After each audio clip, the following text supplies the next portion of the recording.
মাদারীপুরে এবছর পর্যাপ্ত বৃষ্টি হওয়ায় পাটের ভালো ফলন হয়েছে, তবে উৎপাদন খরচ বৃদ্ধি এবং শ্রমিক সংকটের কারণে কাঙ্ক্ষিত দাম পাওয়া নিয়ে শঙ্কায় কৃষক। যদিও কৃষি বিভাগ বলছে ভালো ফলন হওয়ায় এবছর লাভবান হবেন কৃষকরা। মাদারীপুর প্রতিনিধি এস আর শফিক স্বপনের তথ্য ও চিত্রে বিস্তারিত জানাচ্ছেন ফারহিন ইসলাম টুম্পা। মৌসুমের শুরুতে মাদারীপুরে পর্যাপ্ত বৃষ্টি না থাকলেও পরবর্তীতে প্রচুর বৃষ্টি এবং আবহাওয়া অনুকূলে থাকায় এবার ভালো ফলন হয়েছে পাটের।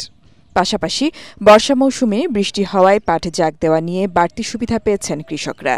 তবে আবাদের শুরুতে সেচ ব্যবস্থা, শ্রমিক মজুরি বৃদ্ধি, পাট কাটা সহ উৎপাদন খরচ আগের তুলনায় বেড়ে যাওয়ায় ভালো ফলনের পরও লোকসানের শঙ্কায় কৃষক।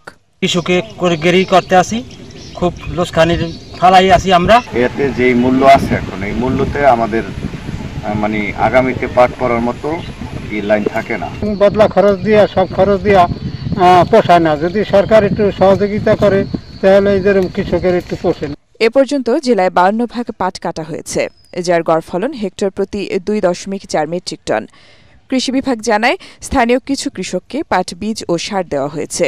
এছাড়া পরামর্শ ও সব ধরনের সহযোগিতা দিচ্ছে তারা।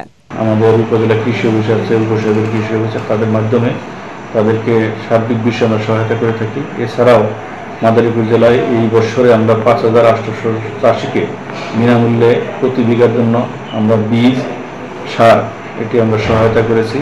এবছর জেলায় 36,860 হেক্টর জমিতে পাট চাষের লক্ষ্যমাত্রার বিপরীতে আবাদ হয়েছে 36,921 হেক্টর জমিতে।